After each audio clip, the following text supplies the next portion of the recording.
Hello, good morning students. આજે આપણે અકાઉન્ટ્સમાં આપનું લાસ્ટ ચેપ્ટર બાકી છે તે પ્રેક્ટિકલમાં શાખાના હિસાબો એટલે કે બ્રાન્ચ અકાઉન્ટ સ્ટાર્ટ કરવાના છે. તો સૌથી પહેલાં શાખા વિશે થોડી શોર્ટમાં આપણે માહિતી મેળવી લઈએ.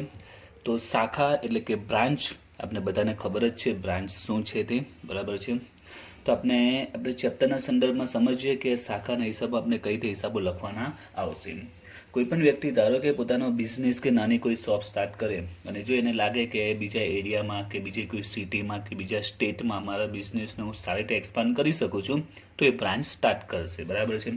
તો માની લો કે કોઈ વ્યક્તિનો બિઝનેસ કોઈ વ્યક્તિએ એમ માની લો કે સુરતમાં પોતાના બિઝનેસની શરૂઆત કરી છે. હવે એને લાગે કે બીજા શહેરોમાં પણ પોતાને એક્સપાન્ડ કરી શકે છે, સારો એને બિઝનેસ મળી શકે છે, તો બીજા કોઈ એરિયામાં બીજી કોઈ સિટીમાં પોતાનો બિઝનેસ સ્ટાર્ટ કરશે. તો એના માટે શું કરી શકે છે? પોતાની બ્રાન્ચ ખોલી શકે છે. માની લો કે તેને પોતાની એક બ્રાન્ચ ખોલી નવસારીમાં,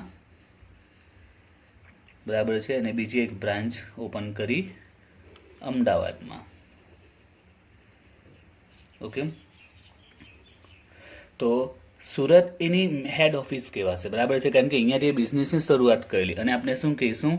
હેડ ઓફિસ, HO, હેડ ઓફિસ, ગુજરાતીમાં મુખ્ય ઓફિસ. ઓકે, ઇંગ્લિશમાં હેડ ઓફિસ, HO, બરાબર છે. જ્યારે નવસારી અને અમદાવાદ એની શું કહેવાશે? બ્રાન્ચ કહેવાશે, એની શાખા કહેવાશે. એટલે કે એનો બિઝનેસ સુરતમાં તો ચાલે જ છે, સાથે સાથે નવસારી અને અમદાવાદમાં પણ એ પોતે બ્રાન્ચ શરૂ કરી ત્યાં પણ એ સેલિંગ કરે છે. હવે અહીંયા એક પોઈન્ટ સમજ કે નવસારી અમદાવાદમાં પોતાની એક નાની શોપ કે મોટી કઈ દુકાન ચાલુ કરી દીધી હશે, બરાબર છે. એ દુકાનમાં દરેકે દરેક પ્રકારની માલ સામાન જે હશે, જે પણ એ માલ વેચતો હશે, જે બી વસ્તુ વેચતી હશે, બધી વસ્તુ ક્યાંથી આવશે? સુરતથી આવશે, કારણ કે હેડ ઓફિસ અહીંયા છે, અહીંયા જ એની પ્રોડક્શન થાય છે. મોટાભાગે એવું જોઈએ છે જે હેડ ઓફિસ હોય ત્યાં જ મોટાભાગે અથવા નજીક જ પ્રોડક્શન થતું હોય અથવા એ સિટીમાં પ્રોડક્શન થતું હશે. ઓકે, વસ્તુનું ઉત્પાદન અહીંયા થશે, એ લોકો અહીંયા બનાવે છે અને જ્યાં જ્યાં પોતાની બ્રાન્ચ છે ત્યાં એ લોકો માલ મોકલી આપશે. તો હેડ ઓફિસે એ ચેક કરવું પડે ને, વર્ષ પૂરું થાય તો એ ચેક કરશે કે મને આ બ્રાન્ચમાંથી કેટલો નફો થયો, આ બ્રાન્ચમાંથી કેટલો નફો થયો, કારણ કે ગણવું જરૂરી છે. નહીં તો થાય શું કે આપણે જો ખરેખર એકચ્યુઅલમાં કેટલો નફો થયો એ ખબર નહીં, આપણે એમ લાગે કે ચલો માલ વેચાય છે એટલે ચલો પ્રોફિટ સારો થતો હશે, પણ સામે એટલા ખર્ચા બી થતા હોય તે પણ ધ્યાન રાખવું પડે ને. એટલે હેડ ઓફિસ શું કરશે? અકાઉન્ટ્સ બનાવશે. નવસારીમાં બ્રાન્ચ છે તો એ નવસારી શાખાનું અકાઉન્ટ બનાવશે, નવસારી શાખાનું એક અકાઉન્ટ બનાવશે. અમદાવાદમાં બ્રાન્ચ છે તો અમદાવાદ શાખાનું અકાઉન્ટ બનાવશે. અને એ અકાઉન્ટમાંથી ખબર પડશે કે એકચ્યુઅલમાં અહીંયા કેટલો નફો થાય છે કે નુકસાન થાય છે. જે શાખા ઇન્સ્યોરન્સની જેટલી બી શાખા છે દરેક શાખાનું એક અકાઉન્ટ બનાવશે. જેમ કે નવસારી બનાવે તો નવસારી શાખાનું અકાઉન્ટ, અમદાવાદનું બનાવે તો અમદાવાદ શાખાનું અકાઉન્ટ, અને એમાંથી જે ખબર મળશે તે શું કહેવાશે? ખાતામાંથી છેવટે નફો નુકસાન ખ્યાલ આવશે. એટલે હેડ ઓફિસને ખબર પડશે કે કઈ શાખામાંથી કેટલો નફો મળે છે, કઈ શાખામાં આપણે વધારે ધ્યાન આપવું જોઈએ, કઈ શાખામાં ઓછો નફો થાય છે, તો એના માટે કયા પગલાં લેવા જોઈએ ખબર પડે એમ, બરાબર. જેથી બિઝનેસમાં એક સારો એવો પ્રોફિટ આપણે મેળવી શકીએ છીએ. તો આપણે ચેપ્ટરમાં એ જ આવશે કે જે હેડ ઓફિસ છે શાખાનું અકાઉન્ટ્સ બનાવે કઈ રીતે, બરાબર છે. ચેપ્ટરમાં આપણે શું શીખવાનું છે કે આ મુખ્ય ઓફિસ આ જે શાખાના અકાઉન્ટ્સ બનાવશે, એના ખાતા બનાવશે, એ ખાતા કઈ રીતે બને. તો આમાં આપણે એક સિમ્પલ પોઈન્ટ વિશે, આમાં વ્યવહારો કઈ રીતે થશે. તો વ્યવહારો જો કઈ રીતે થશે તે, જેમ કે જે સુરત હેડ ઓફિસ છે, ચલો આપણે વાત કરીએ નવસારીના સંદર્ભમાં વિચારીએ, એની એક શાખા નવસારીમાં છે. તો સુરત નવસારીમાં જ્યારે શાખા પોતાની ખોલશે તો શાખા ખોલશે એટલે શું કરશે? શું કરે વિચારો? તો એક નાની જગ્યા છોડશે, બરાબર. કે એને જે આપણે વસ્તુ વેચતા હોય એ પ્રકારે માની લો કે ચાલો આપણે એક ઉદાહરણ લઈ લે કે આપણે સપોઝ કે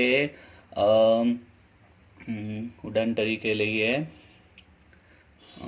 કપડાની ચલો વાત કરીએ કે આપણે અહીંયા જાતે જ આખું કપડાનું મેન્યુફેક્ચર કરીએ છીએ, કોઈ ટોટલી આખું મેન્યુફેક્ચર આપણે અહીંયા જ કરીએ છીએ કપડાનું, ઓકે, ક્લોથનું. અને આપણે નવસારીમાં આપણી બ્રાન્ચ ખોલી છે. તો નવસારીમાં બ્રાન્ચ ખોલવા માટે આપણે એક જગ્યા પસંદ કરીશું, ત્યાં કોઈ દુકાન લઈશું, કદાચ પોતાની લઈશું કાં તો ભાડેથી લઈશું, એક દુકાન આપણે ખરીદી લઈશું. ચલો માની લો કે મોટાભાગે ભાડેથી જ લઈશે, કારણ કે જો સ્ટાર્ટઅપ છે એટલે પોતાનું લેવાનું ઇન્વેસ્ટમેન્ટ વધી જશે, એટલે મોટાભાગે શું ભાડેથી દુકાન લેતા હોય છે. ઓકે, તો ભાડે દુકાન લઈ લીધી, ત્યાં પછી બધો શું કરશે? દુકાન લેવાઈ ગઈ, એનું જે પણ લીગલી પ્રોસેસ હશે બધી ભાડાની વગેરે નક્કી કરી નાખ્યું છે. ઓકે, માની લો કે 10,000 મહિનાનું ભાડું નક્કી થયું છે. હવે શું કરશે ત્યાં?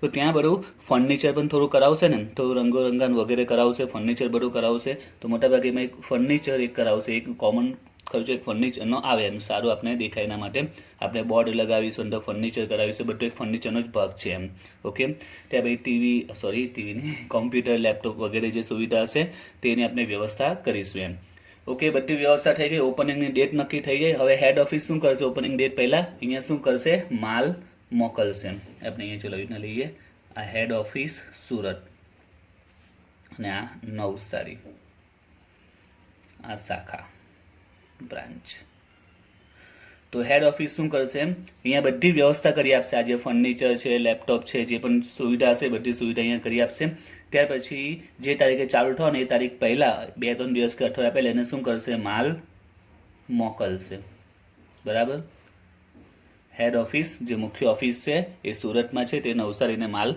મોકલશે ઓકે હવે અહીંયા માલ આવી ગયો છે એટલે હવે અહીંયા વેચાણ ચાલુ થઈ જશે પણ ફક્ત અહીંયા વેચાણ થોડી કામ પૂર્ણ થશે કારણ કે વિચાર આપણે મહિનાનો હિસાબ ગણીએ એક મહિનાનો માલ ધારો કે એને મોકલો છે જે માલ મોકલો તો એક મહિનાનો માલ મોકલેલો છે તો નવસારી શાખા શું કરશે આ માલનું વેચાણ કરશે તો ફક્ત મહિના દરમિયાન માલનું વેચાણ છે બીજી પણ ઘણી બાબતો બનશે આપણે અકાઉન્ટ લખીએ છીએ તો શું બની શકે તો ત્યાં જે કર્મચારીઓ રાખ્યા હશે બરાબર છે તેમને પગાર આપવાનો આવશે મહિનામાં એમને ભાડું ચૂકવવાનું આવશે બરાબર છે એ પ્રમાણે મજૂરી વગેરે જે પણ નાના મોટા જે બી ખર્ચા ધંધાને લગતા છે આ બધા ખર્ચા પણ થશે ને તો આ ખર્ચા કોણ આપશે તે પણ કોણ આપશે હેડ ઓફિસ આપશે એટલે હેડ ઓફિસ એના માટે શું કરશે એના માટે રોકડા પૈસા બી મોકલશે રોકડ મોકલી દેશે કારણ કે લોકોને ખબર હશે કે આટલો પગાર છે આટલું ભાડું છે આટલું મજૂરી કારણ કે હેડ ઓફિસ ત્યાં નિમણૂક કરશે ને કર્મચારીઓની કે ભાડાની બધું હેડ ઓફિસ નક્કી કરશે તો આમાં ડાયરેક્ટ એના અકાઉન્ટમાં અથવા તો ડાયરેક્ટ ત્યાં જઈને જે તે માલિક હશે જે એમનો વ્યક્તિ કામ કરતો હશે સુપરવાઇઝર અધિકારી જે પણ હશે એ ભાડું કે પગાર બધું ચૂકવી દેશે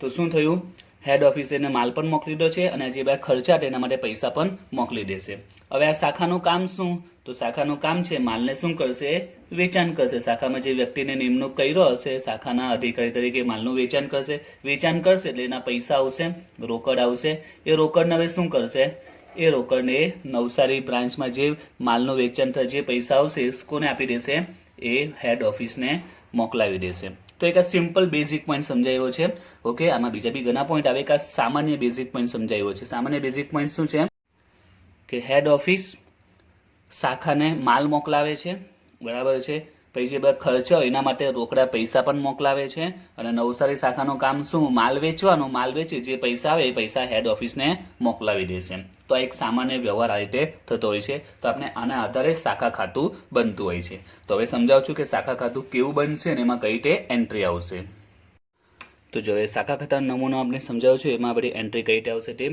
તો આપણે જોયું કે હેડ ઓફિસ શાખાને માલ મોકલે છે હેડ ઓફિસ મુખ્ય ઓફિસ શાખાને માલ મોકલે છે તો એની એન્ટ્રી કા આવશે તે તો આપણે જો એની આમનોન કરીએ આપણે આ બધી હિસાબ કોણ લખે છે મુખ્ય ઓફિસ હેડ ઓફિસના ચોપડામાં શાખા ખાતું બને છે હેડ ઓફિસના ચોપડામાં શાખા ખાતું બને છે તો એને આમનોન વિચારીએ કે મુખ્ય ઓફિસ હેડ ઓફિસ શાખાને માલ મોકલે છે મુખ્ય ઓફિસ હેડ ઓફિસ છે તે શાખાને માલ મોકલે છે તો સિમ્પલ છે આપણે હિસાબ કોણ બનાવે છે હેડ ઓફિસ મુખ્ય ઓફિસ પોતાના હિસાબો લખે છે મુખ્ય ઓફિસના ચોપડામાં હિસાબ લખે છે તો વિચારે મુખ્ય ઓફિસ પાસે તો માલ જાય છે એટલે માલને જમા કરશે અને કોને ઉધાર કરશે માલ કોને મળે છે શાખાને મળે છે એટલે જો એની આમનોન કરીએ કે જ્યારે માલ મોકલે એની આમનોન શું થાય તો એની આમનોન થશે શાખાને માલ મોકલે છે માલ જાય છે એટલે માલ ખાતું જમા થશે સિમ્પલ સામાન્ય ભાષામાં સમજો માલ જાય છે એટલે માલનું ખાતું જમા થશે અને કોને મોકલે છે શાખાને મોકલે છે એટલે જો આપણે ખટવણી કરીએ તો શાખા ખાતામાં ઉધાર પર જે માલ મોકલો તે બરાબર છે એટલે સૌથી પહેલા જે માલ મોકલે એની એન્ટ્રી કા આવે જો શાખામાં આપી હોય તો શાખા ખાતામાં ઉધાર પર શું લખીશું શાખાને મોકલેલ માલ ખાતે આખો શબ્દ વાપરવામાં હશે શાખાને મોકલેલ માલ ખાતે તો એન્ટ્રી શા માટે ઉધાર પર આવે એનું રીઝન એ છે માલ જાય છે આપણે હેડ ઓફિસ યાદ રાખજો હિસાબ કોણ લખે છે હેડ ઓફિસ લખે છે મુખ્ય ઓફિસ લખે છે હેડ ઓફિસ એટલે મુખ્ય ઓફિસ તો માલ જાય છે એટલે માલનું ખાતું જમા કરશે અને ઉધાર કોને કરશે શાખાને માલ મોકલે છે તો શાખા એમ સમજો કે ક્લબ લેનર જેવું થયું એટલે શાખા ખાતું ઉધાર તો શાખા ખાતામાં ઉધાર પર ખટવણી કરે તો આપણે ફક્ત માલ નહીં લખવાનું પૂરું લખવાનું શાખાને મોકલેલ માલ ખાતે એટલે માલ મોકલે તે કા આવે એન્ટ્રી ઉધાર પર આવે ઓકે હવે એક બીજો પોઈન્ટ આમાં જે કીધું નથી અમે ખાલી સિમ્પલ સામાન્ય સમજાવ્યું આમાં જે નવા પોઈન્ટ આવશે હું ખાતાના નમૂનામાં એન્ટ્રી સાથે સમજાવું છું હવે જ્યારે મુખ્ય ઓફિસ શાખાને માલ મોકલે, બરાબર છે, માલ મોકલો, કદાચ એવું બને ને કોઈ માલ ખરાબ હોય કે બરાબર નહીં હોય તો રિટર્ન બી કરી શકે ને. શાખા કહે કે આ ભાઈ આ માલ બરાબર નથી, અથવા આમાં ક્વોલિટી નથી, અથવા તો આ માલ વેચાયો નથી, કંઈ પણ કારણસર માલને પાછો રિટર્ન પણ કરી શકે છે જો કંઈ ખરાબી હોય કે કોઈ કારણ હોય તો જ્યારે માલ મોકલે એની એન્ટ્રી ઉધાર પર આવતા હતા, જ્યારે માલ પરત કર્યો એની એન્ટ્રી કા આવે જમા પર. પણ એના માટે શબ્દ વપરાય છે, આ જ શબ્દ વપરાય છે સેમ ટુ સેમ. શાખાને મોકલેલ માલ ખાતે ડેશ કરીને લખવાનું આવે છે કે આ કયો માલ છે, પરત કર્યો તે માલ છે. અથવા શાખાએ પરત કર્યો માલ એવું લખે તો પણ ચાલે, અથવા શાખાને મોકલેલ માલ ખાતે ડેશ કરીને પરત, બંને ચાલી શકે. જો માલ મોકલે તો માલ રિટર્ન બી થઈ શકે છે, તો એના માટે પરત શબ્દ આવી રીતે તમે આ જ એન્ટ્રી આપો તો પણ ચાલે, અથવા શાખાએ પરત કરેલ માલ લખો તો પણ ચાલે, બંને ચાલી શકે છે. આપણે બુક્સમાં મોટાભાગે આ શબ્દ આપેલા છે, શાખાને મોકલેલ માલ ખાતે, અને આ બાજુ પણ શું લખે છે, શાખાને મોકલેલ માલ ખાતે ડેશ કરીને લખી દે છે પરત. હવે આપણે જોયું હતું કે હેડ ઓફિસ આપણા પગાર, ભાડું, મજૂરી, અહીંયા જે વ્યક્તિ રાખેલા હોય, જે ભાડું એના પૈસા બી કોણ આપે છે, હેડ ઓફિસ આપે છે. તો હેડ ઓફિસ હિસાબ લખે છે, તો પૈસા આપે છે એટલે રોકડ આવે કે જાય છે, જે રીતના માલ જાય છે તો રોકડ પણ જાય જ છે ને, પૈસા એ લોકોને ચૂકવશે, રોકડ જાય એટલે રોકડ જમા કરશે, રોકડ ખાતું જમા, અને ઉધાર કોણ થશે, શાખા. શાખા ખાતે ઉધાર તે રોકડ ખાતે, શાખા ખાતે ઉધાર તે રોકડ ખાતે. એટલે એન્ટ્રી પણ કા આવશે, ઉધાર પર જ આવશે. ખટવણી કરીએ તો રોકડ ખાતે ડેશ કરીને ખર્ચા. કયા ખર્ચા આવે તો ઘણા આવી શકે, જેમ કે પગાર છે, ભાડું છે, મજૂરી છે, એ જે ધારો કે તારે એડવર્ટાઇઝ કરે, આપણે જાહેરાત ખર્ચ વગેરે જે ખર્ચા હશે તે. ઓકે, હવે શાખાનું કામ શું છે, તો શાખાનું કામ છે કે જે માલ વેચાઈ ગયો છે, બરાબર, એના પૈસા અહીંયા પાછા રિટર્ન આપી દેશે. જે માલ વેચાય હશે એના જે પૈસા આવશે એ કોને આપી દેશે, હેડ ઓફિસને આપી દેશે. તો હવે અહીંયા વિચારો, માલ વેચાય એના પૈસા હેડ ઓફિસને આપી દેશે, એટલે હેડ ઓફિસ પાસે પૈસા આવશે. પૈસા આવે એટલે રોકડ આવશે હવે એની પાસે, કારણ કે શાખા માલ વેચશે, એના જે પૈસા આવશે વેચાણ કરતા, જે પૈસા આવશે રોકડ આવશે, કોને આપી દેશે, હેડ ઓફિસને આપી દેશે. એટલે હેડ ઓફિસ પાસે અહીંયા શું થશે, પૈસા આવવાના છે, એટલે રોકડ ખાતું એ શું કરશે, ઉધાર કરશે. અને જમા કોને કરશે, રોકડને ઉધાર કરશે, અને જમા કોને કરશે, કોઈ પૈસા આપ્યા, શાખાએ આપ્યા, એટલે શાખાને જમા કરશે. વેચાણ નહીં આવશે, અહીંયા ફક્ત રોકડ અને શાખા બેનો હિસાબ આવશે. પૈસા આવે એટલે રોકડ ઉધાર, શાખા આપે એટલે શાખા જમા. તો અહીંયા એન્ટ્રી ખટવણી કરે તો શાખા ખાતામાં કા આવશે, જમા પર રોકડ ખાતે ડેશ કરીને વેચાણ. બરાબર છે. હવે અહીંયા એક બીજો નિયમ યાદ રાખજો કે મુખ્ય ઓફિસ જે શાખા ખાતું બનાવે ને, એમાં હવે વિચારો, આ શાખા માલ વેચે તો આપણે ખબર માલ કેટલી રીતે વેચી શકાય, માલ ઘણી રીતે વેચી શકાય. આમ તો મુખ્ય બે રીત છે, એક તો રોકડેથી વેચાય ને એક ઉધારમાં વેચાય. રોકડેથી વેચાય અને ઉધારમાં વેચાય. તો હેડ ઓફિસ જ્યારે પોતાના ખાતામાં એન્ટ્રી આપે ને તો એને પ્રેક્ટિકલ સમજો. હેડ ઓફિસને ખબર નહીં હશે એકચ્યુઅલમાં કેટલો માલ વેચાયો છે તે. હેડ ઓફિસ શું કરશે, જ્યારે પણ નવસારી શાખામાં માલ વેચાશે તો એના પૈસા એ બે દિવસે, ત્રણ દિવસે, એ રીતે દિવસે જ હેડ ઓફિસના બેંક એકાઉન્ટમાં સીધું જમા કરી દેશે. દર વખતે આપવાની જાય, હેડ ઓફિસનું બેંક એકાઉન્ટ હશે, સીધા એકાઉન્ટમાં ટ્રાન્સફર કરી દેશે. એટલે આમાં શું થાય, માની લો કે નવસારી શાખાએ આજે 50,000નો માલ વેચો, જો ધ્યાન આપજો, 50,000નો માલ વેચો, રોકડેથી વેચો, એટલે 50,000 રોકડા આવ્યા, એટલે સીધા હેડ ઓફિસના ખાતામાં જમા કરી દેશે. એટલે હેડ ઓફિસને શું ખબર પડશે, 50,000 ખાતામાં આવ્યો એટલે 50,000નો માલ વેચાયો. હેડ ઓફિસ એવી રીતે વિચારે. ઓકે, હવે માની લો કે 50,000નો માલ વેચાયો, 50,000નો માલ વેચાયો, એમાંથી 30,000 અમને આપ્યા છે અને 20,000 બાકી છે, એટલે કે 20,000 ઉધારમાં વેચાયો છે. એટલે 50,000નો જે માલ વેચાયો છે આજે, એમાંથી 30,000 રોકડેથી વેચ્યો છે અને 20,000 ઉધારમાં વેચ્યો છે. જો ધ્યાન આપજો આ પોઈન્ટમાં, 50,000નું વેચાણ થયું, એમાં 30,000 રોકડેથી વેચ્યો છે અને 20,000 કેવો વેચ્યો છે, ઉધારમાં વેચ્યો છે. તો જો 30,000 રોકડેથી વેચ્યો છે એટલે શાખા શું કરશે, 30,000 સીધા હેડ ઓફિસના ખાતામાં જમા કરી દેશે. 30,000 એટલે હેડ ઓફિસને શું ખબર પડશે કે 30,000નો માલ વેચાઈ ગયો, રોકડેથી વેચાઈ ગયો. 20,000નો માલ કેવો છે, ઉધાર વેચ્યો, એના પૈસા તો આવ્યા જ નથી ને, તો હેડ ઓફિસ અત્યારે એન્ટ્રી કોની આપશે, આ 30,000 જ આપશે, કારણ કે ખાતામાં પૈસા કેટલા આવ્યા, 30,000 જ આવ્યા છે. એટલે કહેવાનો પોઈન્ટ શું, હેડ ઓફિસ જે વેચાણની એન્ટ્રી આપે ને, આપણે ખબર છે માલ વેચે એટલે જમા આવે, આમ પણ આપણે ખ્યાલ આવી જાય, પણ આમાં કયું વેચાણ લેવાય, જેમાં પૈસા આવેલા હોય તે જ જોવાય. આ ઉધાર વેચાણની એન્ટ્રી અહીંયા આવતી નથી, આ યાદ રાખજો, કારણ કે એટલે એન્ટ્રી એવી છે, રોકડ ખાતે વેચાણ, એટલે માલ વેચતા જે રોકડ આવી એની જ એન્ટ્રી આપવાની, એટલે જે રોકડ વેચાણ છે તે એન્ટ્રી અહીંયા આવશે. હવે તમે વિચારો કે સર કે ઉધાર વેચાણનું શું, ઉધાર વેચાણની પણ એન્ટ્રી આવે, પણ ક્યારે આવશે, જ્યારે એના પૈસા આવે ત્યારે. બરાબર છે, એટલે અહીંયા પૈસા આવે ત્યારે જ એન્ટ્રી આપવાની છે. ખ્યાલ આવે છે? રોકડ ખાતે વેચાણ એમાં ક્યારે એન્ટ્રી આપવાની? પૈસા આવે તો જ એન્ટ્રી આપવાની. રોકડમાં વેચે એટલે રોકડમાં પૈસા સીધા આવી જશે એટલે આપણે એન્ટ્રી આપી દઈશું.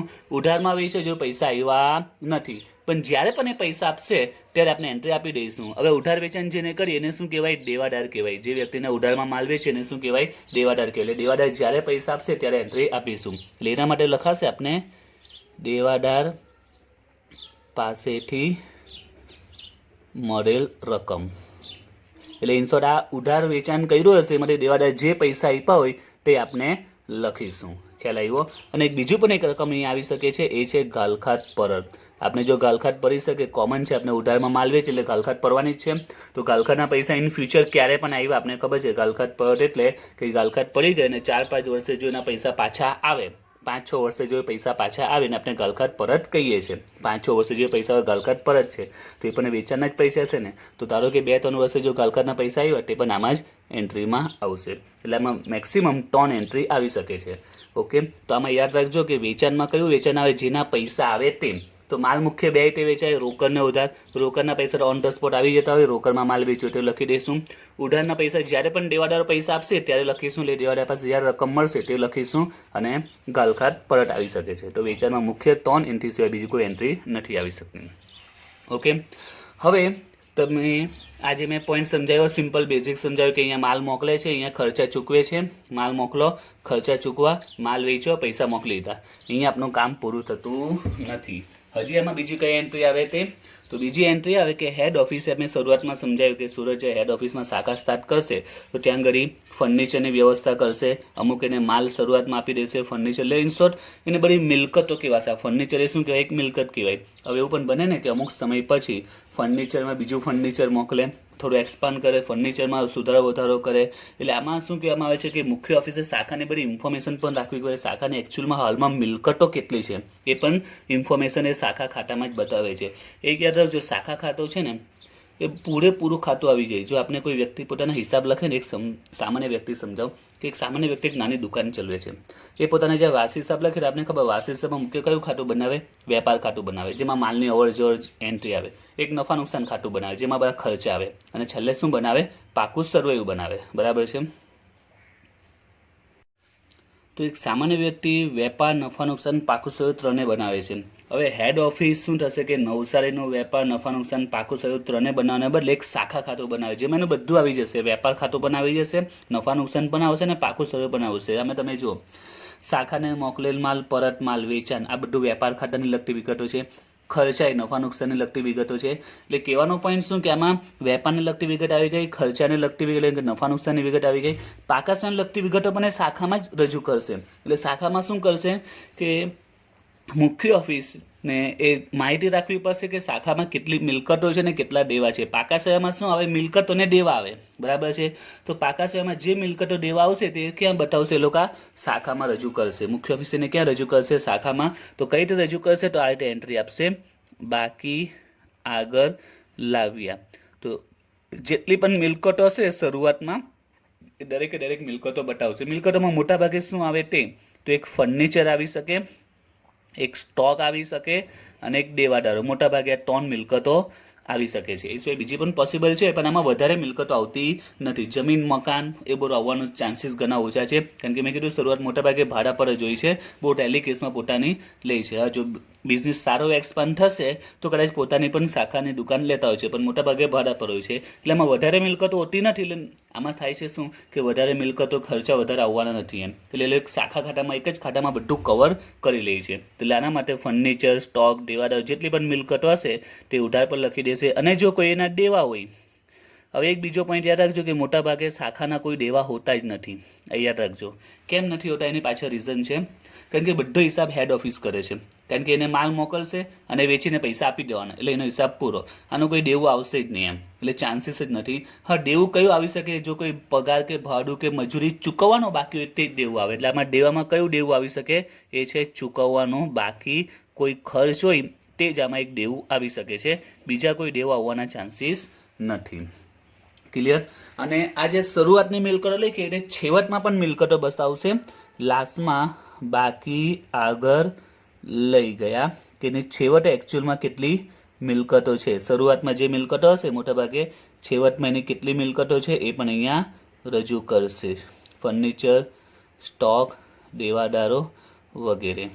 અને એ જ પ્રમાણે છેવટના એના કેટલા દેવા છે તે. બાકી આગળ લઈ ગયા દેવા. જે પણ દેવું હશે મોટાભાગે ચૂકવવાનો બાકી કોઈ ખર્ચો હોય તે જ મોટાભાગે આવતો હોય છે.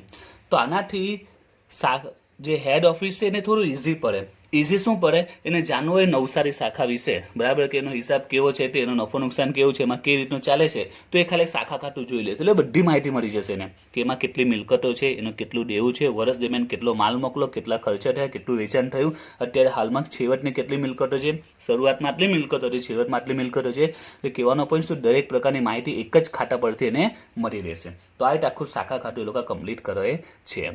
હવે એક લાસ્ટ પોઈન્ટ બાકી છે આપણે શાખા ખાતાનો, એ છે કે આજે પગાર, ભાડું, મજૂરી કઈ રીતે ચૂકવાય એ પણ કહું છું. તો હેડ ઓફિસ શું કરશે, જે બી વ્યક્તિ અહીંયા કામ કરતો હશે સીધા એના અકાઉન્ટમાં પૈસા ટ્રાન્સફર કરી દેશે, મજૂરીના, ભાડાના વગેરે. ઓકે, અથવા તો કદાચ જો નજીક હશે તો ડાયરેક્ટ અહીંયાથી કોઈ અધિકારી હશે દર મહિને અહીંયા આવશે અને પગાર, ભાડું, મજૂરી ચૂકવી દેશે. પરંતુ એક પોઈન્ટ અહીંયા સમજવાનો છે. માની લો કે અહીંયા અજય નામના વ્યક્તિને નિમણૂક કરેલો છે, મેનેજર બનાવ્યો છે શાખાનો. મેનેજર કોણ છે? અજય. હવે આખી શાખાનું હેન્ડલિંગ એ અજય કરે છે.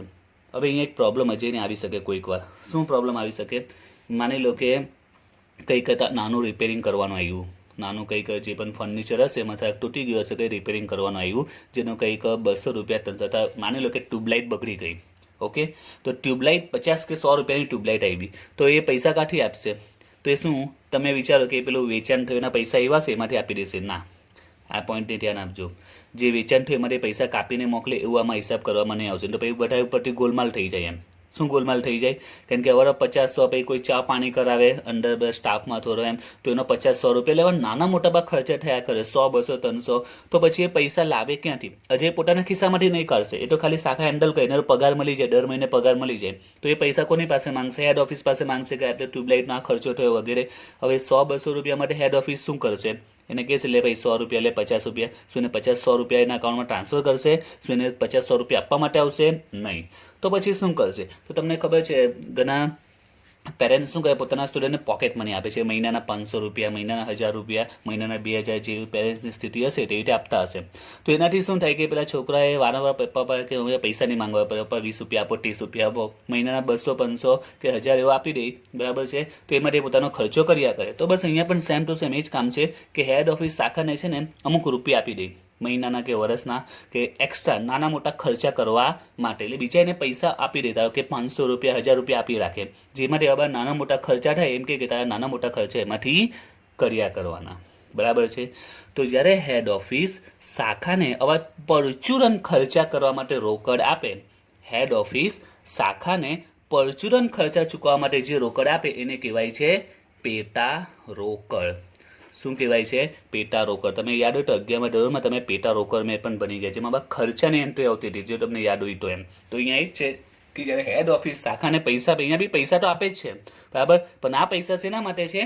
નાના મોટા પરચુરન ખર્ચા ચૂકવવા માટે. તો એની એન્ટ્રી પણ શાખામાં આવશે. શાખામાં મુખ્ય ઓફિસને ખબર પડી જોઈએ ને કે એને પરચુરન ખર્ચા માટે કેટલી રોકડ આપી છે, તો એની એન્ટ્રી પણ ઉધાર પર જ આવશે. જેવી રીતના ખર્ચા ચૂકવવા માટે રોકડ આપે છે એ જ રીતે પરચુરન ખર્ચા ચૂકવવા માટે પણ રોકડ આપે છે. એને કહેવાય છે રોકડ ખાતે એન્ટ્રી આવશે, પણ ડેશ કહીને શું લખીશું? પેટા રોકડ. ડેશ કહીને શું લખીશું? એને પેટા રોકડ લખીશું. એટલે જોઈને ખબર પડી જાય કે આ શેના માટે? પરચુરન ખર્ચ માટે. અહીંયા ખર્ચા નહીં લખાય, ચા પાણી, ટ્યુબલાઇટ, એ સમજી જાય. પેટા રોકડ એટલે સમજી જવાનું કે પરચુરન ખર્ચા માટે રોકડ આપેલી છે. ઓકે, અને શરૂ ને છેવટની બાકીમાં પેટા રોકડ પણ હોઈ શકે છે. શા માટે? એ પેટા રોકડ બી બતાવવી પડે કે આટલો ખર્ચો થયો એટલે આટલી રોકડ બચી છે. શરૂની અને છેવટની બાકી રોકડની કેટલી છે એ પણ બતાવવી પડે. એનું કારણ છે, માની લો કે 1000 રૂપિયાને ખર્ચ કરવા માટે આપ્યો છે. કેટલા રૂપિયા મોકલા? 1000 રૂપિયા. હવે નાના મોટા પરચુરન ખર્ચા મળીને 800 રૂપિયા ખર્ચો થયો છે, બરાબર છે. તો 200 રૂપિયાની પાસે પેટા રોકડ પડે તો બતાવવું પડે કે અત્યારે પેટા રોકડમાં કેટલા રૂપિયા છે? 200 રૂપિયા છે, બતાવવું પડે. નહીં તો નહીં બતાવે તો 1000 રૂપિયા આમાં જ પોતે વાપરી લેશે, બધે પોતાના ખિસ્સામાં નાખી દે. એટલે પેટા રોકડની બાકી પણ એ બતાવવી પડે કે શરૂઆતમાં કેટલી પેટા રોકડ છે, છેવટની કેટલી પેટા રોકડ છે. ઓકે, તો આ રીતનો આપણો આખો શાખા ખાતાનો નમૂનો કમ્પ્લીટ થયો છે. ઓકે, તમે નોટમાં જે નમૂનો છે પરફેક્ટ લખી દેવાનો, યાદ કરી લેવાનો છે. આપણે જે દાખલા સ્ટાર્ટ કરીશું ત્યાં નમૂના પ્રમાણે આપણે દાખલામાં એન્ટ્રી આપીશું.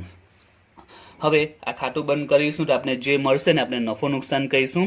બરાબર, ઉધાર પર આવે તો એને નફો કહીશું, જે જશે સામાન્ય નફા નુકસાન ખાતેને. જો જમા પર તફાવત આવે તો એને શું કહીશું?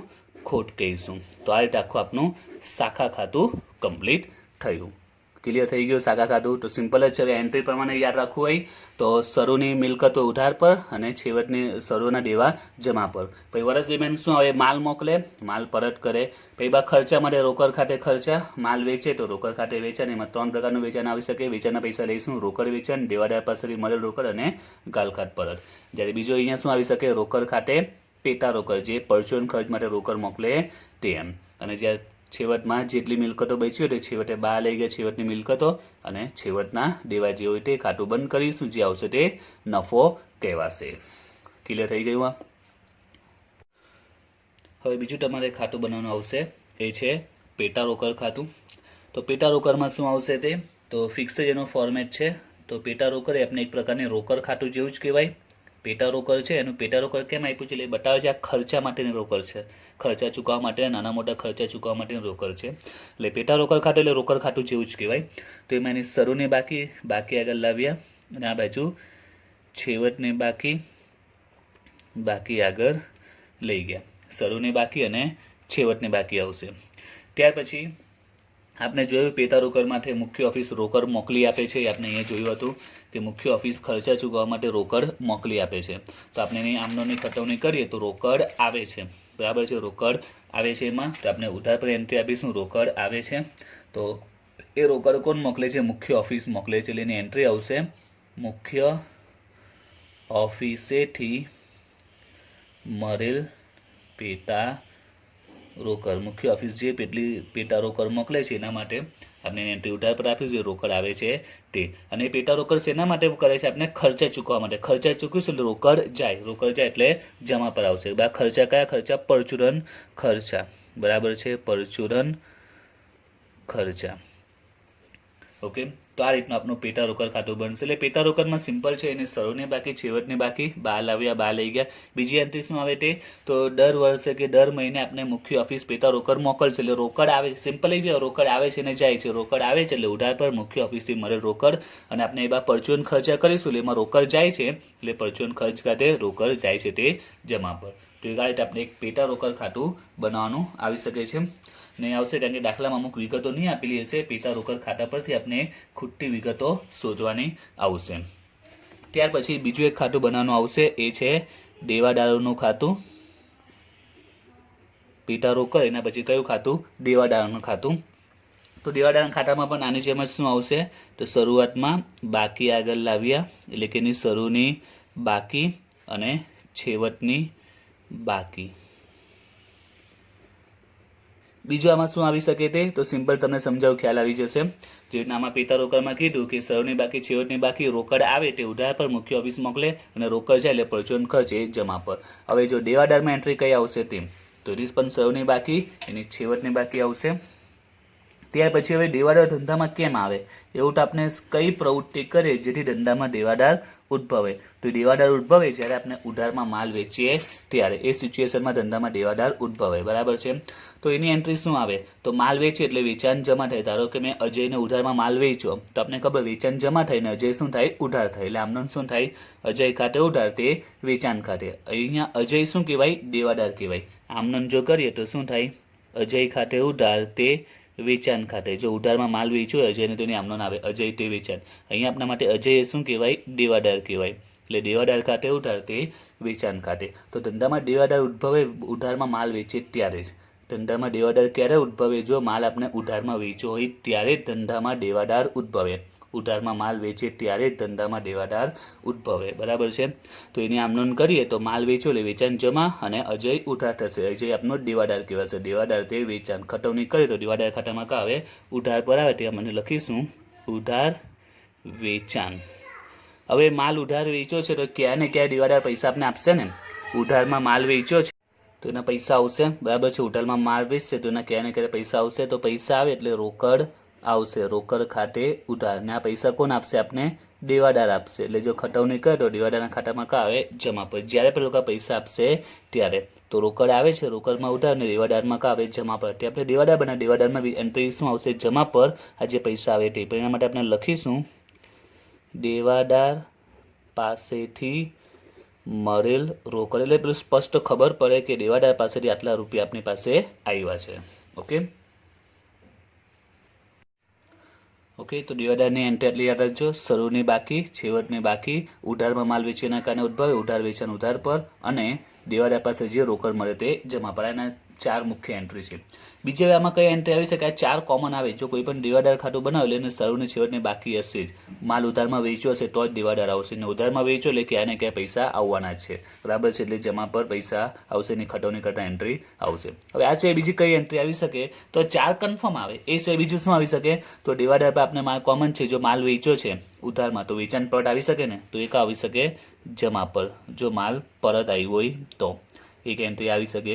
બીજો માલ વેચેલો છે તો ગાલખાત પડી શકે છે ને, તો ગાલખાત કા આવશે? પણ જમા પર. તમે ખટવણી કરો તો ગાલખાતની આમનોંધ કરો, ગાલખાત પડે તો ગાલખાત ઉધાર થાય ને દેવાદાર જમા થાય. ગાલખાત નુકસાન છે, ગાલખાત ઉધાર, દેવાદાર જમા. ખટવણી કરો તો દેવાદાર ખાતામાં કા આવે? જમા પર, ગાલખાત ખાતે. બીજું શું થઈ શકે તે? તો બીજો એન્ટ્રી એમાં આવી શકે છે કે એ લોકો આપણે કહો કે ડિસ્કાઉન્ટ આપ્યું, વટાવો આપ્યો, તો એ પણ કા આવી શકે? જમા પર. એટલે આ એન્ટ્રી આવે પણ કારણ કે જરૂર થઈ ગાલખાત પડે, જરૂર થઈ વેચાણ પરત થાય, જરૂર થઈ વટાવ આપીએ, એટલે આ 3 આવે પણ નહીં પણ આવે, પણ આ 4 કન્ફર્મ આવે છે. તો આપણે જે દાખલા આવશે ચેપ્ટરમાં, જેટલા બી દાખલા ગણીશું એમ આપણે એક શાખા ખાતું કન્ફર્મ બનાવવાનું આવશે, અને પેટા રોકડ ને દેવાદારનું ખાતું બી બનાવવું પડશે. એ શા માટે?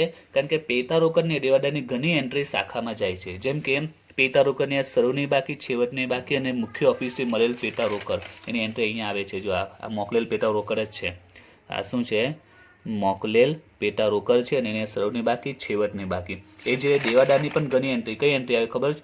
આ શરૂની બાકી, એનું ઉધાર વેચાણ, દેવાદાર પાસેથી મળેલ રોકડ, અને છેવટની બાકી. આ 4 એન્ટ્રી પાકા સરામાં આવે છે. જો દેવાદારની અહીંયા શરૂની બાકી, દેવાદારની અહીંયા છેવટની બાકી, દેવાદાર પાસેથી આ મળેલ રોકડ, મળેલ જે પૈસા મળેલા હોય તે. ઓકે, તો આ એન્ટ્રી આપણે અહીંયા જરૂર પડે છે. તો દેવાદારના ખાતામાં બધી વિગતો આવે છે. શરૂની બાકી, અહીંયા છેવટની બાકી, દેવાદાર પાસેથી મળેલ રોકડ, ઉધાર વેચાણની પણ એન્ટ્રી આવશે. હું સમજાવીશ ક્યાં આવશે તે. તો પેટા રોકડ ને દેવાદાર ખાતું શાખાને અમુક વિગતો નહીં આપેલી હશે શોધવા માટે બનાવવામાં આવે છે. તો યાદ રાખજો આ પોઈન્ટ. પેટા રોકડ શેના માટે બનાવવામાં આવે છે? કાં તો શરૂની બાકી, કાં તો છેવટની બાકી, મળેલ પેટા રોકડ કે પરચુરણ ખર્ચ. આ 4માંથી કોઈ વિગત શોધવા માટે આપણે પેટા રોકડ બનાવીએ છીએ. અને દેવાદાર ખાતું શરૂની બાકી અને છેવટની બાકી, ઉધાર વેચાણ ને દેવાદાર પાસેથી મળેલ રોકડ. આ 4માંથી 3 વિગત દાખલામાં આપેલી હશે, એક નહીં આપેલી હશે. શોધવા માટે દેવાદાર ખાતું બનાવીએ છીએ. તો યાદ રાખજો દેવાદાર ખાતું શેના માટે બનાવીએ છીએ? કાં તો એની શરૂની બાકી, એની છેવટની બાકી, ઉધાર વેચાણ કે દેવાદાર પાસેથી મળેલ રોકડ. આ 4માંથી 3 વિગત દાખલામાં હશે, બરાબર છે, અને ચોથી વિગત નહીં હશે. એ શોધવા માટે અહીંયા બને છે. આ 4માંથી 3 વિગત દાખલામાં આપેલી હશે, એક વિગત શોધવાની હશે, એના માટે પેટા રોકડ બનાવીએ છીએ. હવે લાસ્ટમાં આપણે દાખલામાં કોઈક વાર પૂછેલું હોય તો જ બનાવવાનો આવશે. વ્યાપાર નફા નુકસાન પૂછશે તો જ બનાવવાના. આ 3 તો કન્ફર્મ ઓલમોસ્ટ બધા દાખલામાં આપણે બનાવવાના આવશે. વેપાર નફા નુકસાન જો દાખલામાં પૂછેલું હોય તો બનાવવાનું. પૂછે તો ઘણું ઇઝી છે, એમાં કોઈ વધારે મહેનત નથી. વેપાર ખાતામાં આપણે ખબર છે નોર્મલી શું આવે? ઉધાર પર શરૂનો સ્ટોક આવે. ઉધાર પર શું આવે? શરૂનો સ્ટોક. પછી અહીંયા ખરીદી આવે. ઓકે, પરંતુ યાદ રાખજો શાખા કોઈ દિવસ ખરીદી કરતી જ નથી, કારણ કે શાખાને જે માલ જોઈએ બધો હેડ ઓફિસ આપી દે છે. એટલે શાખા કોઈ દિવસ ખરીદી કરતી નથી. આ જે વેપાર ખાતું છે એ કોનું છે? શાખાનું છે. અને નફા નુકસાન એ પણ કોનું છે? શાખાનું નફા નુકસાન ખાતું છે. એટલે શાખામાં વર્ષ દરમિયાન જે વેપારને લગતી વિગતો છે અહીંયા એ લોકો દર્શાવશે. એટલે કે દરેક દાખલામાં નહીં આવશે. દાખલામાં કયું હોય તો બનાવવાનું, નહીં કયું હોય તો નહીં બનાવીશું. તો એમાં નોર્મલી માલ ખરીદી કરશે જ નહીં. તો પછીની ભાઈ માલ આવે ક્યાંથી? મુખ્ય ઓફિસ માલ મોકલે છે. એટલે અહીંયા ખરીદીની જગ્યા પર શું આવશે? મોકલેલ માલ. કયો માલ? શાખા જે માલ મોકલે છે તે. શાખા જે માલ મોકલે છે ને તે આવશે. અહીંયા ખરીદી આવવાની નથી. શાખાએ મોકલેલ માલ માઇનસ એમાંથી જો કદાચ ખરાબી હોય તો એ પરત માલ આવશે. ત્યાર પછી જમા પર આપણે ખબર છે શું આવે? વેચાણ આવે. કયું વેચાણ આવે? તો આપણે વેચાણ 2 પ્રકારના, રોકડ વેચાણ, ઉધાર વેચાણ. વેચાણ 2 પ્રકારના, રોકડ વેચાણ, ઉધાર વેચાણ. અને જે આવે એમાં જો વેચાણ પરત હોય તો આપણે માઇનસ કરી દઈશું, જે આવે તે રકમ 12. એટલે વેપાર નફા નુકસાનમાં કીધું તમારે સમજવાની જરૂર નથી, સિમ્પલ જ છે. શરૂનો સ્ટોક, મોકલેલ માલ, પરત માલ, અહીંયા બાજુ વેચાણ, ને આ બાજુ શું આવશે? છેવટનો સ્ટોક. બરાબર. ને આ બધી વિગત તમને ખાતામાંથી જ મળી જશે. જુઓ, શરૂનો સ્ટોક, છેવટનો સ્ટોક, અહીંયા જ તમે જુઓ શરૂનો સ્ટોક અહીંયા આવશે જ. આ શરૂ બાકી આગળ લાવીએ એટલે આ શરૂનો સ્ટોક છે ને આ છેવટનો સ્ટોક છે. શરૂનો છેવટનો સ્ટોક આવી ગયો. પછી આ મોકલેલ માલ અને આ પરત માલ. પછી રોકડ વેચાણ અને ઉધાર વેચાણ. રોકડ વેચાણ અહીંયા આપેલું છે, ઉધાર વેચાણ આ ખાતામાંથી મળશે અને વેચાણ પરત અહીંયાથી મળી જશે. એટલે અલગ અલગ ખાતામાંથી બધી રકમ મળી જશે વેપાર ખાતું. એટલે દાખલામાં આપણે જોઈશું ત્યાં ખ્યાલ આવી જશે. ઓકે, તો શરૂનો સ્ટોક, મોકલેલ માલ, વેચાણ અને છેવટનો સ્ટોક. બીજું વેપારમાં શું આવે? ખર્ચા આવે. વેપારમાં કયા ખર્ચા આવે? તો વેપારમાં ખર્ચા આપણે ખબર છે, જકાત, મજૂરી, આવક માલ, ગાડા ભાડું વગેરે. ઓકે, આવક નોર્મલી ખર્ચા આવશે. ખાતું બંધ કરો તો જે આવે તેને આપણે શું કહીશું? કાચો નફો કે કાચી ખોટ જે આવતું હશે તે. ત્યાર પછી આપણે નફા નુકસાન બનાવીશું. નફા નુકસાન કઈ રીતે બનશે? તો આ નફો પહેલાં અહીંયા ટ્રાન્સફર કરી દઈશું આપણે. કાચો નફો વેપાર ખાતેથી લાવ્યા. કાચો નફો વેપાર ખાતેથી લાવ્યા. અને બીજો હવે નફા નુકસાનમાં શું આવે છે? તો બધા ખર્ચા આવે. તો કયા ખર્ચા આવે? તો તમારા બધા અલગ અલગ ખાતામાં તમને ખર્ચા જોવા મળશે. જો જેમ કે અહીંયા એક પરચુરણ ખર્ચ છે, તો એ પરચુરણ ખર્ચ આવશે. અહીંયા તમે જો તો ગાલખાટ છે, બરાબર, આપેલ વટાવ છે. ત્યાં બીજા કયા ખર્ચા જોવા મળે છે? તો બીજા ખર્ચા તમે જો તો અહીંયા પગાર, ભાડું, મજૂરી, જાહેરાત ખર્ચ. તો પગાર, ભાડું, મજૂરીનો ખર્ચો તો અહીંયા આવી જશે. જાહેરાત ખર્ચ. એટલે નફા નુકસાન પણ સિમ્પલ જ છે, નોર્મલી જે બધા ખર્ચા આવે તે. એમાં એક ખર્ચો યાદ રાખજો, ઘસારો, મોસ્ટ ઇમ્પોર્ટન્ટ છે આ. શા માટે મોસ્ટ ઇમ્પોર્ટન્ટ? એ દાખલામાં ખબર પડશે. ઘસારો. અને ખાતું બંધ કરો તો જે આવે તેને આપણે ચોખ્ખો નફો કે ચોખ્ખી ખોટ કહેવાશે. અને એક બીજો પ્લસ પોઈન્ટ કે તમારો સાચો છે જવાબ ખોટો એ ટેલી થઈ શકે છે. કહેવાય છે કે શાખાનો જે નફો નુકસાન આવશે, આ શાખા ખાતું બંધ કરતા જે નફો કે નુકસાન મળશે તે, અને નફા નુકસાન ખાતું બંધ કરતા જે નફો મળશે તે હંમેશા કેવું આવે? સરખું જ આવશે એમ. તો દરેકે દરેક વિગતો યાદ રાખશો. આ બધું કન્સેપ્ટ જો ક્લિયર હશે તો તમને આગળ દાખલામાં ખબર પડશે. ઓકે.